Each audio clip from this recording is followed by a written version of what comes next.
जिन लोगों को ये बीमारी हो तो उनको क्या करना चाहिए? उनको पहली बात, जो सोचें आ रही हैं तो उन सोचों को डिफ्रेंशिएट करना चाहिए कि ये सिर्फ सोचें हैं, इनका हकीकत के साथ कुछ लेना देना नहीं है, क्योंकि वो लोग उन सोचों से बहुत ज़्यादा परेशान होते हैं।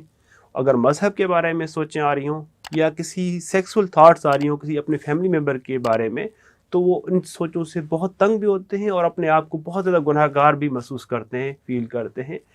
तो पहले ये जो सारी सोचें आ रही हैं, ये तो उनको समझना चाहिए कि ये बीमारी की वजह से आ रही हैं, उनका कोई गुनाह नहीं होता, उनकी कोई सज़ा नहीं होती। ये जस्ट सोचें हैं, थॉट्स हैं और उनका हकीकत के साथ कोई लिंक नहीं है।